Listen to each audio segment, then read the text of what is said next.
دا شریعت غږ راډیو. درنو او قدرمنو اوریدونکو، السلام علیکم ورحمت الله وبرکاته. په دې هیله یم چې ټول درانه اوریدونکي به روغ جوړ او د صحت جامې به پر تن وي. دا د یو ځل بیا ستاسې د خوښې ستورو مزل خپرونه پیل شوه. د نن خپرونې کوربه مو بیا هم د تل په څېر زه عمران الدین نیکمل یم. درنو قدرمنو اوریدونکو، نن درته د ستورو مزل په خپرونه کې د نیشاپور د شاهین داستان یا ناول شپږمه برخه دراوړم. خو وړاندې له دې چې د شپږمې برخې د نشر ورپرانیزم، لومړی ورځمه د تېرې برخې وروستۍ جملې دراوړم چې تېره پنځمه برخه په کومو جملو او کومو کلماتو پای ته رسېدلې وه.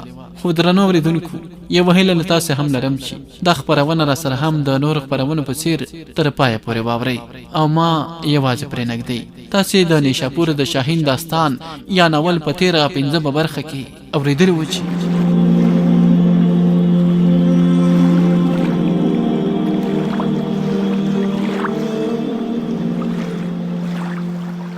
خورې مسافر یو، دا زما ملګری ډېر سخت زخمی دی، باران وریږي او شپه هم راغله. آیا ستاسو په دې کلي کې به موږ ته د سر د پټولو کوم ځای پیدا شي؟ کله چې باران تم شي نو موږ به دوباره روانېږو. دغه نجلۍ ورته په غمجن لهجه وویل: زه د رزیل او ټیټ قم لور یم، شاید تا راته هسې په هسې د خور غږ کړی وي. زه شودره یم او د دې کلي اوسیدونکي ټول شودرې دي.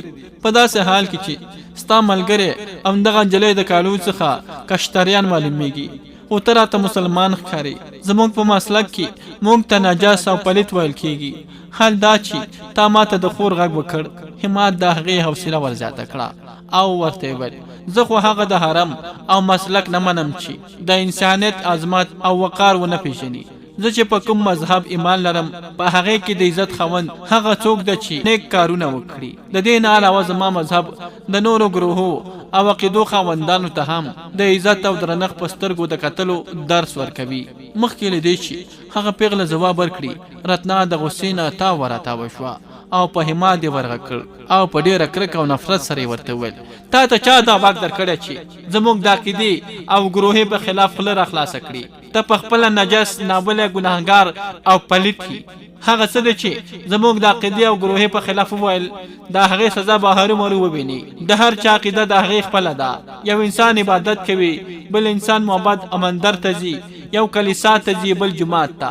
څوک د ښو خلکو په څېر نیک کارونه کوي، څوک د شیطان له ویرې د بګوان په لور پناه وړي. رتنا تر ډېرې پورې په غوسې او قهر کې اوښته او راوښته. ته په خپله بې شرمه یې. د کومه وخته چې برهما دغه پیدا کړي نو د هماغه وخته زموږ د حرم د وطن په هره برخه کې پور شوي دي. که چیرې ستا په خپل ځان کې کوم کمی نه وي نو زموږ د عقیدې په غاړه چاړه مه راکاږه. ګوره، یوه خبره یاده ساته، څوک چې پاک دی همهغوی زموږ د حرم ښه پیژني. زه تا ته څه نه وایم، خو داسې خبره چې زموږ د حرم په خلاف وي د بل چا سره که وکړي نو ګردن به دې پرې کړل شي. همت په ډېره سړه سینه رتنا ته وویل: ته نه یې پوه شوې، ما ستاسو د درهم په خلاف هیڅ نه دی ویلي. ما د هغو رسمونو او رواجونو په خلاف خبره کړې چې خلک په زوره په خپل د حرم کې رانه باسي، او که نه زما مذهب هر بل مذهب ته په احترام او درنښت سره ګوري او د همدې درس راکوي. رتنا یو ځل بیا په قهرجنې لهجې سره وویل: ستا مقصد څه دی؟ آیا زموږ په دا حرم کې خلکو په خپله غلطې خبرې رانویستې دي؟ واوره. رتنا مجبوره شو چې خوله بنده کړي، ځکه په شپال تر اوسه پورې په پوره صبر سره هر څه اورېدل. په غوسې او قهر یې رتنا ته مخ کړ او ورته یې وویل: ذلیلې کمینې، خوله ونیسه. پوهېږې ته د چا په خلاف چاپېره یې؟ همت زما محسن دی، نوموړی ډېر نیک او نیک خویه انسان دی. زما لپاره دیوتا دی، هغه دیوتا چې خلک عبادت کوي. ته د مذهب په تعصب کې ړنده شوې. که چیرې داسې کومه خبره ده چې د همت په خلاف د ژبې څخه راووته نو زه به د په بیتي باندې دغه تیزه ژبه د بیخه پرې کړم. بیا پشپال خپل دواړه لاسونه جوړه کړل او د همت په لورې وکتل او ورته ویل: مهاجره، ستا په مقابل کې د خپل خور د ناروا سلوک په خاطر ستا نه بخښنه غواړم. همت د پشپال جوړه شوي لاسونه په خپلو لاسو کې ونیول او ورته وویل: ته په دې مه غمګین کېږه. ستا د خور خبرې ما ته د زغم او ذلت سبب نه ګرځي. که چیرې ما ته په بدو سپکو ویلو د هغې زړه ته سکون پیدا کېږي نو دا زما لپاره د ثواب او نیکبختۍ سبب ګرځي. بیا همت هغې بلې پیغلې ته وویل خورې تا زما د خبرې ځواب را نه کړ په داسې حال کې چې ته وینې چې باران هره شیبه زیاتیږي او زما دغه ملګری زخمی هم دی. هغې نجلۍ ورته په ژړغوني اواز وویل مهاجره تاسو آکاش یاست او زه د هرتي یم. ما ته دوباره د خور د ویلو په خاطر ته دا خبره هېروي چې زه د شودر یم او شودریان د خدمت لپاره پیدا کیږي. همت ورته د خوږې نامې په څیر وویل خپل ځان دومره ښکته مه ګاڼه. دا اسمان زما د خدای جلال او ځمکه فضا د هغه سند ډګزوي. ټول انسانان د آدم اولاد دی او د آدم ضمیر د حق او تعجیل څخه غلط جوړ شوی دی. د خاورو څخه په دغه جوړ شوی کالبوت کې سهم اخیل شوی ده. زه یو ځل بیا تا ته د خور په نامه غږ کوم. هغه پیغله په ژړا شوه. د سترګو څخه یې د اوښکو سیلاب روان و. همت ترې په ډېره غمجنه لهجه وپوښتل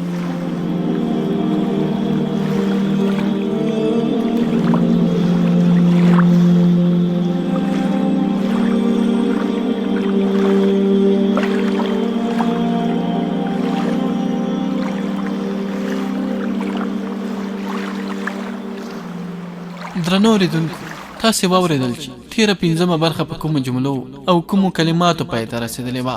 6مې برخې ته له دې جملې څخه دوام ورکوو. خورې ته خو ژاړې که چیرې ته موږ ته په خپل کور کې پناه نشي راکولی نو خیر دی. زما د خدای ځمکه ډېره پراخه ده. هماغه به زموږ لپاره هرومرو یو نه یو پناه ځای راکړي. د دې خبرې سره سم همت خپل اس ته لغته ورکړه او مخ ته ولاړ. ویې ویل که چیرې زما په خبرو تا ته کوم تکلیف در رسېدلی وي نو زه در څخه بخښنه غواړم. هغه پیغله په بیړه ور مخته شوه. په یو لاس یې په سر ایښودی و، منګی ونیوه او په بل لاس یې د همت اس واګې ونیولې او ورته ویل صبر وکړه وروره، زه به دې هرومرو خپل کور ته یوسم. زما دا اوښکې د خوشحالۍ دي. په دې دنیا او په دې ځای کې هیڅوک د چا نه دي. هر سړی د خپل ځان په غم کې دی. زه ورور نه لرم. تر ننه پورې ما ته چا د خور غږ نه دی کړی. ته لومړی انسان چې ما ته د عزت راوبخه. وروره زه وینا نومېږم. زما مور او پلار دواړه مړه شوي دي. زه په کور کې د خپل نیکه سره اوسېږم. هغه ته زه بابو وایم. هغه به ستا په کتلو ډېر خوشحاله شي. ته لږ صبر وکړه. زه دا منګی را ډک کړم بیا له تاسو سره یو ځای کور ته ځم. نورو شودرانو نجونو دا خبرې په ډېر غور او حیرانتیا سره واورېدې خو هیچا څه ونه ویل. کله چې وینا دریاب ته لاړه تر څو منګی را ډک کړي نو راتنا د مار په څېر په تاو راټاو بړه پشپال ته وویل ستا دیدي او تا خو یوې ذلیلې نجلۍ ته خور وویله زموږ له نظره اوس دا هم ذلیل دی. د دې د لاسو هر شی پر موږ حرام دی. زه به د دې شودرانو په کلي کې ونه اوسېږم. وروره ته د برهمنو په څېر زړه سوانده کېږه ما. کشتریان تل بې رحمه وي. که د برهمنو د حرم زړه سوانده دی نو د کشتریانو د حرم قهرجن دی.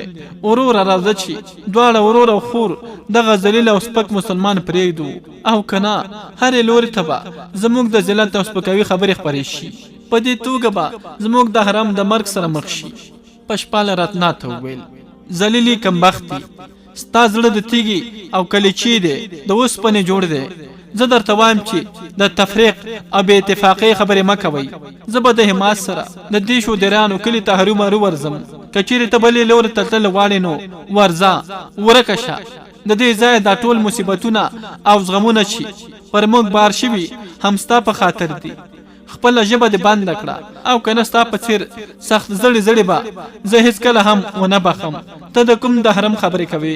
دا هغې د حرم چې دا ټیکهدارانو په کورونو کې هم ستا عزت خوندي نه و او زه د کوڅه په کوڅه او ځای ځای د عزت د خوندي ساتلو په خاطر ستومانه کړی یم. پشپال خاموشه شو ځکه چې وینا خپل منګی را ډک کړی و او بیرته راستنه شوې وه. هغې د همت په لور وکتل او ورته وویل راځه وروره چې ځو. همت خپل اس ته لغته ورکړه او راتنا هم ورسره شوه. خالي اسونه چې یو د بل سره تړل شوي وو د هغوی تر شا شا روان وو. لږه شیبه وروسته دوی د شودرانو هغه کلي ته ورننوتل چې درې خواو ته د سرتوتي د دریاب تر څنګ ډېر زیات ځنګلونه خپاره پراته وو. د دې کلي تر مخه د کلي نه 2 مایله لرې واټن کې د یو ستر غر په سر یو بندر و چې د خپل عمارت او جوړښت له مخې ډېر زیات پخوانی ښکارېده. د شودرانو دا کلی چې صنادیر نومېده ډېر ستر و. تر لرې لرې ځایو پورې د لرګیو کورونه خپاره پراته وو. په دې کورونو کې څه 2 منزله هم وو. په ځینو ځایو کې د لرګیو ستر دیوالونه راتاو کړي وو او د کورونو انګړونه یې پرې پټ کړي وو. په دې انګړونو کې به وزې، میږې او نور حیوانات اوسېدل. ځایي اوسېدونکو به د هغه ځای د حکومت په معاش د دې ځنګلونو څخه لرګي پرې کول او خپل ژوند به پرې تېراوه. همت، پشپال او رتنا درې واړه د وینا سره یو ځای د لرګیو ډېر ښکلي کور ته ورننوتل. کور ډېر ستر انګړ هم درلود. په یوې خوا کې یو غوا تړلې وه. همت د رتنا او پشپال سره یو ځای د کوره بیرون تم شو. وینا دننه ولاړه. د سر د پاسه د اوبو ډک منګی د لرګیو په ګړونجي باندې کېښود او د دروازې په لورې مخ کړ او همت ته ویل: وروره، بیرون ولې تم شوی؟ دننه راشئ، دا ستاسو خپل کور دی. همت د خپل ملګرو سره یو ځای دننه ورننوت. څرنګه چې باران نور هم تېز شوی و، په دې اساس وینا د هغوی خپل لاسونه او غوا او خوسکې ټول یوې خونې ته ورننویستل او همالته یې وتړل. بیا دوی یوې پاکې کوټې ته یې وړل. همت پشپال په خپل لاسو راپورته کړ. وینا د یو کټ په لور اشاره وکړه تر څو همت پشپال همالته څملوي. د کوټې په منځ کې یو بل کټ هم و. پر هغې باندې رتنا کېناسته. همت وینا ته وویل: زه به د آسونو څخه ځینونه او خورجینونه راکېباسم. ستا بابو چیرې دی؟ وینا ډېره زیاته خوشحاله شوه او ورته وویل: موږ 4 ورځې هم لرو وروره. بابو هغه څرولو ته بویلی دي. څرنګه چې باران اوري، په دې اساس به ډېر ژر راستون شي. همت هغه کوټې ته راغی چیرې چې آسونه تړلي وو. د ټولو آسونو څخه یې ځینونه او قیزې لرې کړي او لاندې یې کېښودې. په دې وخت کې رتنا هم دې کوټې ته راننوتله او د خپل او پشپال د آسونو څخه یې خپلې تړلې بسترې راپرانستې او خجونونه یې هم له ځانه سره واخیستل.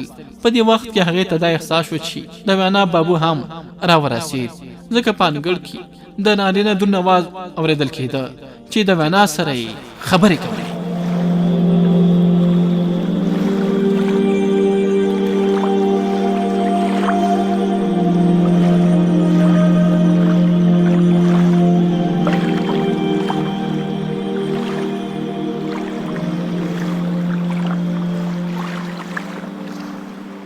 هو بلې درنو اوریدونکو، بیرون په انګړ کې وینا تر ډېرې شېبې پورې د خپل بابو سره خبرې کولې. هغې ورته د همت سره د مخ کېدو ټول حالات وویل. کله چې هغوی دواړه خاموشه شول نو همت راپورته شو او بیرون راووت، ځکه هغه اوس د خپل کاره فارغ شوی و. خو د کوټې څخه د راوتلو په وخت کې هغه یو ځل بیا پښه نیولی شو، ځکه چې د وینا د بابو اواز اورېدل کېده. هغې د خپل لمسۍ وینا څخه وپوښتل: په کور کې د خوراک څښاک څه شته او که نه؟ وینا په ډېرې بېوسۍ سره په ډوبشي اواز کې وویل: په منګي کې لږ څه اوړه شته او په ډبلي کې لږ څه غوړي هم شته. هغه زوړ د هغې د حوصلې په خاطر وویل: ته همدلته اوسه، زه به له چا څخه لږ څه قرض راوړم. که چیرې چا راکړ نو ښه به وي، او که نه د وضو څخه به یوه وپلورم. ته مه ویرېږه لور جانې، که هغه ستا ورور دی نو زه به د هغه په خدمت کولو کې هیڅ کمی ونه کړم. کله چې هغه زوړ بیرون وتلو ته چمتو شو نو همت په منډه راغی او د وینا په نیکه بابو یې غږ کړ چې صبر وکړه. هغه زوړ ودرېد او بیا د همت په لور ورمخته شو او خپل دواړه لاسونه یې جوړه کړل او په ډېر عاجزۍ او انکسار سره یې ورته وویل: رام رام مهاجر. همت مخ ته ورغی او د زوړ سړي پښې یې ونیولې او ورته وویل: ته زما د مشرانو په ځای ولې زما تر مخه په دومره عاجزۍ سره دواړه لاسونه جوړه کوي؟ هغه زوړ دوباره خپل لاسونه جوړه کړل او په خپل ځړاند اواز یې وویل: موږ شودران خو ستاسو نوکران یو مهاجره، زموږ کار ستاسو خدمت کول دي، ته ولې زما پښې لمس کوي؟ همت خبره بدله کړه او ورته وویل: زما نوم همت دی، زه د وینا ورور یم. زاړه په ډېره خوشحالۍ سره وویل: زما نوم سیوارام دی، د وینا نیکه یم، خو دا ما ته بابو وایي. تاسو کښېنئ، زه تاسو د خوراک څخه غم کوم. همت د سیوارام مخه ونیوله او ورته وویل: ما ستا او د وینا ټولې خبرې واورېدلې. تا ته د خپل وضو او یا د هغې د بچیانو د پلورلو ضرورت نشته، له ما سره پوره نغدي رقم شته. وینا سم د لاسه مداخله وکړه او ورته وویل: نه وروره، ته به ولې مصرف کوې؟ همت ورته په سختۍ سره وویل: ته چپ شه کوچنۍ خویندې، د ورونو تر مخه خبرې نه کوي. هغه یو ځل بیا سیوارام ته وویل: تم شه، زه به پخپله له تا سره بیرون ځم. همت د هغه کوټې ته ورننوت چیرې چې آسونه تړلي وو. هغه د خپل اس د ذهن څخه یوه بورۍ او یو لوی ټاټ راواخیست چې ورام ترې په ډېره مینه وپوښتل په دې بورۍ او ټاټ کې څه راوړې؟ همت ورنږدې شو او ورته یې وویل په بورۍ کې د اسونو لپاره دانه او په ټاټ کې ورته واښه او ګیا راوړم. سیوارام ورته په خندا شو او ورته یې وویل په کور کې وچ بوس شته؟ هو، دانه به راوستل غواړي. همت د څه فکر کولو وروسته ورته وویل آیا په کلي کې کوم بازار شته؟ هو، ډېر ستر بازار دی، د ضرورت هر شی پکې ترلاسه کیږي. له ما سره 4 فالتو اسونه دي، که چیرې زه هغه پلورل غواړم نو آیا څوک اخیستونکی به پیدا شي؟ سیوارام ورمخته شو او د همت د لاسي بورې او ټاټ واخیست او ورته وویل دا دواړه شیان ماته راکړه، تا اسونه له ځانه سره راوړه. که چیرې ستا اسونه ښه او په غوښه پټ وي نو هلته به د رسېدو سره سم وپلورل شي. د اسونو د راویستلو نه مخته همت یو ځل بیا د سیوارام څخه وپوښتل وینا به تا ته ویلي وي چې زما یو ملګری سخت زخمی دی، آیا د هغه د علاج لپاره به کوم حکیم پیدا شي؟ تا اسونه راوړه، د هر څه بندوبست به وکړل شي. همت چې د رتنا د عزت د خوندي ساتلو په خاطر هغه 4 کسان وژلي وو، د هغوی 4 واړه اسونه همت را پرانستل او د سیوارام سره بیرون ووت. اوس نو باران نور هم تېز شوی و. اوس نو د وړو څاڅکو په ځای په پوره ځواک سره اورښت پیل کړی و. وینا کوټې ته ولاړه او دغه غوا وزو څخه د شیدو لوشلو کار پیل کړ. رتنا چې د خپلو اسونو د خورجینونو څخه سامان ویستلو دغه ټول حال په سترګو وکوت. هغې د پشپال په لور وکتل او ورته وویل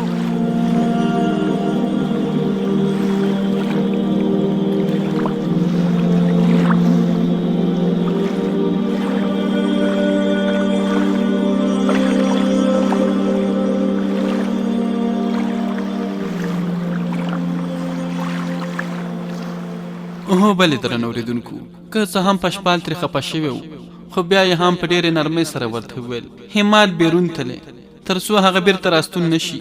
غذا ته زموږ د دواړو لاسونه وروړل هم ګناه ده. هغه چې راشي نو بیا به ټول سره یو ځای ډوډۍ وخورو. رتنا خاموشه شوه او نږدې راغله او د پشپال په خوا کې کېناسته. کرار کرار د هغه سر زور کاوه او بیا یې په مینه کې د ضد کولو په بڼه وویل اورورا، زه خو د هغوی ډوډۍ او د هغوی لوښو ته لاس هم نه وروړم. زموږ سره د خوراک کافي شیان شته او لوښي هم شته. پشپال ورته دا ځل په نرمۍ سره بیا وویل هر هغه څه چې ته غواړې ویې کړه. زه پوهیږم چې تا د دهرام په اړه ډېره سخت دی، خو بیا هم یوه خبره یاده ساته، کله چې زه د همت تر څنګ کښېنم او غذا خورم نو ته به خاموشه اوسې. د خولې نه به یو بد لفظ هم نه راوکاږي او که نه زما او ستا تر منځ به جنګ وشي. رتنا کوم ځواب نه کړ. هغه خاموشه وه او کرار کرار د تل په څېر د خپل ورور سر زور کاوه. لږه شیبه وروسته دواړه وروره خور په حیرانتیا سره بیرون وکتل چې همت کور ته راننوتی دی. د هغې په یو اوږه باندې د دانو ډکه بوجۍ ده او په بله اوږه یې په تړلي ټاټ کې یوه ستره ګنډه ده. انګړ ته راننوتلو سره سمې انګړ ته د راننوتلو سره سم د هغه یو پښه وښویده او په ډېره خرابه توګه په خټو کې ککړ شو. هلته په کوټه کې پشپال یو ناڅاپه چغه کړه احماده، احماده، کوم ځای خو به دې زخمي شوی نه وي؟ رتنا بې حسه او بې حرکته په خپل ځای کې ناسته وه. د بلې کوټې څخه وینا هم په یو منډه بیرون راووتله. په دې وخت کې همت بیرته راپورته شوی و، خو د ټاټ کالي په خټو کې لیت پیت شوي وو. وینا ترې په اندېښنې سره وپوښتل اورورا، څه در پېښ شول؟ همت ورته په خندا شو او ورته یې وویل د پښې په ښویېدو لاندې راپرېوتم، باران خو خټې جوړې کړي دي. د وینا تر سترګو یې هغه درنه بورۍ په یوې چټکۍ سره اوږې ته راپورته کړه او هغې کوټې ته ولاړو چیرې چې اسونه تړلي وو. وینا ور مخته شوه او په ټاټ کې تړلې ګنډې ته وکتل. حیرانه شو چې په هغې کې د خوراک څښاک ډېر زیات شیان تړل شوي دي. همت بیا بیرته بیرون راووت او وینا ته ویل دا ستاسو لپاره د خوراک څښاک سامان دی، دا چیرې کېدم خورجانې؟ وینا د یوې کوچني کوټې په لور اشاره وکړه او ورته ویل هلته یې په پخلنځي کې کېده. همت د هغه ګنډه راواخیسته او پخلنځي ته یې راوړه. وینا یې هم تر شاشه روانه وه. په ځمکه باندې د ګنډې د ایښودلو وروسته کله چې همت خپله ملا نیغه کړه نو وینا ورته په ډېر بېوسه احساس سره وویل اورورا، دا دومره سامان دی د څه لپاره اخیستی دی؟ په دې خو به تا ډېرې زیاتې پیسې مصرف کړې وي. زموږ کار ستاسو خدمت کول و، خو برعکس تاسو پر موږ احسان بار کړ. حماد ورته په خندا شو. ته بې عقلی، په خویندو به د ورونو احسان لا څه وي؟ ته خو زما خورې، ستا د هر ضرورت پوره کول زما په غاړه دي. وینا ورته په ډوب شوي اواز کې وویل تاسو خو د اسمان ستوري یاست وروره، څوک به د چا داسې خیال وساتي؟ حماد غوښتل څه ووایي چې په دې وخت کې سیوارام کور ته راننوت. د هغه سره یو حکیم هم و چې په لاسو کې د پوستکي څخه جوړه شوې وه خلطه نیولې وه. سیوارام هغه حکیم له ځانه سره کوټې ته یوړ چیرې چې پشپال او رتنا دواړه پراته وو. حماد هم وینا ته د څه ویلو پرته د هغوی تر شا شا ورغې. وینا په پخلنځي کې کېناسته، په ډوډۍ پخولو یې پیل وکړ. کله چې سیوارام حکیم او حماد ټول هغه کوټې ته ورننوتل نو رتنا د خپل ورور د کټ نه پورته شوه او لږ څه شاته ولاړه او همالته ودرېده. حکیم د پشپال په لور په اشاره کولو سره د سیوارام څخه وپوښتل دا څه ډول زخمي شوی دی؟ مخکې له دې چې سیوارام څه ووایي حماد په خبرو پیل وکړ او د رتنا په لور اشاره وکړه او ویل دغه مخ ته ولاړه پیغله د دې زخمي ځوان خور ده. د هغه څو پیژندونکو خلکو د هغه څخه د هغه خور لاس وغوښت خو دوی ونه منله. په همدې خاطر هغوی دښمنان شول. د موقع او فرصت نه په ګټې اخیستو سره د دوی مور او پلار دواړه ووژل شول، خو دوی د خپله کوره په تیښته بریالي شول. هغوی د دې پسې لاره ونیوله او دا ځوان زخمي کړ او خور ترې وتښتوله. اتفاقاً چې زه هم د همغې لارې څخه تېرېدم، ما د دې زخمي پشپال سره مرسته وکړه او د هغه دښمنانو سره وجنګېدم او د هغه خور مې ترې خوندي کړه. بس همدومره کیسه یې ده. حکیم په ډېرې حیرانتیا سره د حماد په لور وکتل او په ډېرې خوشحالۍ سره ورته وویل که زه غلط شوی نه یم نو ته راته مسلمان ښکاري. حماد ورته په ډېره انکسارۍ سره وویل ستا خبره بالکل صحیح ده، زه مسلمان یم. حکیم یو ځل بیا د رغوړ په خاطر د حماد په لور لاس ورګوت کړ او ورته وویل السلام علیکم ورحمت الله وبرکاته. حماد په ډېره حیرانتیا سره د حکیم په لور لاس راوغوت کړ او د هغه لاس په خپلو لاسو کې ونیوه. مخکې له دې چې د دې دواړو څخه کوم یو څه ووایي هلته ولاړ سیوارام حماد ته وویل حکیم صاحب هم مسلمان دی او ابوبکر نومیږي. حماد یو ځل بیا د ابوبکر سره په ډېره مینه روغبړ وکړ او د پشپال د علاج هیله ترې وکړه. ابوبکر ورمخته شو، رتنا ته یوې لورې ته د لرې کېدو وویل. بیا یې د پشپال د زخمونو پټۍ را پرانیستې او د حماد په لور د کتلو په وخت کې وویل که زه غلط شوی نه یم نو دا پټۍ به هم تا تړلې وي، ځکه چې د جراحي او د مرهمو پټۍ دغه ډول تړلو طریقه په منځني ختیځ کې مسلمانانو رواج کړې ده. حماد ورته په ځواب کې سر وخوځوه. ابوبکر اوبه راوغوښتې او لومړی ټول زخمونه په ښه توګه پرېمینځل. بیا یې په زخمونو باندې دوه ډوله دوا وشیندله او هغه یې وچ کړل. بیا یې ټول زخمونه د مرهمو څخه ډک کړل او پټۍ یې پرې ولګولې. بیا یې خپل سامان په خپله خلطه کې د ایښودلو نه وروسته پشپال په اوږه وټپاوه او ورته یې وویل که زما الله تعالی وغواړي نو لږه شېبه وروسته به دې د زخمونو درد راټول شي او په ډاډ سره به ویده شي. زه اوس ځم او سبا بیا راځم.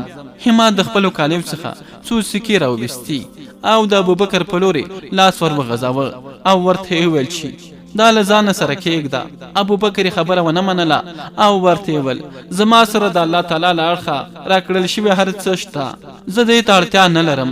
په دې ځمکه تاسو اجنبیان ناستئ، ستاسو اړتیاو زما څخه ډېرې اړینې دي، زه دا نه اخلم. حماد ورته په زوره هغه سکې په جیب کې واچولې او ورته یې وویل دا ستا حق دی، ته په دې سخت باران کې دلته راغلی، همدا ستا مهرباني ده. ابوبکر پاڅېد او د حماد لاس یې پوره زور کړ او ورته یې وویل ته له ما سره بیرون راشه، بیرون اوس تیار شوې ده، زه به د دې په اړه تا ته احتیاطي تدابیر وښایم. بیرون کوڅې ته د تللو سره سم ابوبکر یو ځل بیا د حماد لاس ونیوه او په رازداره توګه یې ورڅخه وپوښتل د کومه ځای راغلی؟ حماد ورته په ډېرې عاجزۍ سره وویل د نیشاپور څخه. ابوبکر ترې یو ځل بیا وپوښتل دا راتګ مقصد دې څه دی؟ حماد خبره ګول مول کړه او ورته یې وویل زه د تجارت په سلسله کې ډېر ځم راځم، خو اوس مې منزل د سرسوتي د دریاب په غاړه د بهیم سیم کلی دی، هلته به د یو سوداګر بدرینات سره ملازمت کوم. هغه زما سره پیژندګلوي لري او زه هم پرې پوره باور او اعتماد لرم.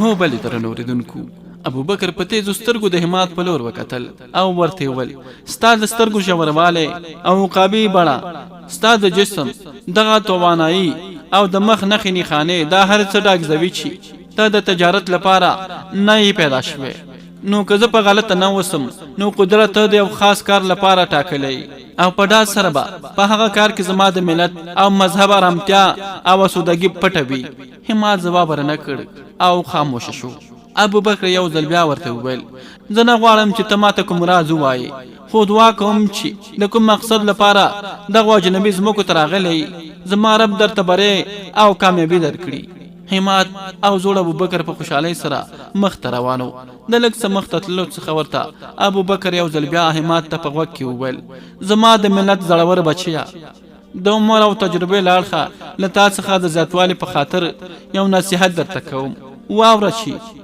د دې ځمکو خلک په طبقاتو ویشل شوي دي او خمیرې د تزویر او فریب څخه ډک دی دلته به ته د دوی د هر ډول فریب مکر او غدر سره مخ کېږي دوی به د خپل باطني خباثب له مخې پر تا د تیارو په څیر د راخپرېدو هڅې کوي ابوبکر لږ څه تم شو او یو ځل بیا یې وویل ته به دلته هرې لوري ته مختلف ډول رنګونه ویني خو د هر رنګ اغیز وپېژنه او په مقابل کې خپل عکس العمل څرګند کړه د ضرورت په وختو کې ورته د مرغۍ ترانه او د بلبل आवाज وګرځه او په خراب ورځ کې ورته سوزون کې شغله او بلون کې لمبه وګرځه ترڅو دا خلک له تاسو څخه وویریږي او ستا عزت او احترام وکړي کچېرې ته دلته ځان ته د کار لپاره راغلی اوسې او کوم رهبر او رهنما ونه لري نو بیا زما د ملت بچی واوره چې ملخان هیڅ بادشاه او لارښود نه لري خو بیا هم ټول یو اړخ ته وزرونه څنډي او الوزي لکه څنګه چې کوچ د شیدو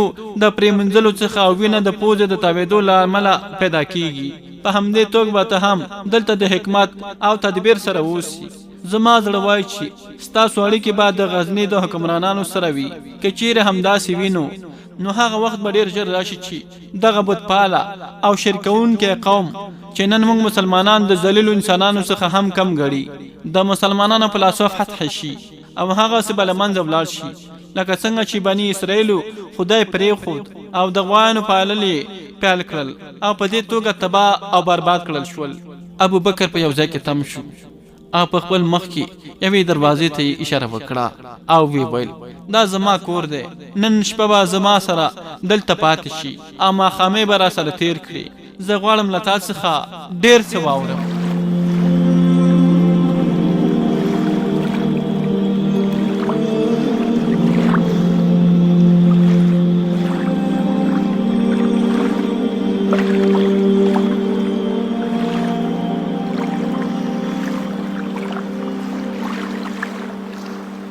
د ستورو مزل د خپرونې درنو او قدرمنو اوریدونکو دا به د نیشاپور د شاهین داستان یا ناول شپږمه برخه دا چې په راتلونکې اوومه برخه کې به له کومو پیښو او کومو موضوعاتو سره مخ کیږو دا به په راتلونکې اوومه برخه کې به ورو په همدې ځای درنه زه عمران الدین نیکمل اجازه غواړم تاسو چې هر چیرته استئ خوشحاله او سوکاله ژوند ولرئ ښه موږ در سره هم په دعا او کې ساتئ الله مو مل ښه وختونه ولرئ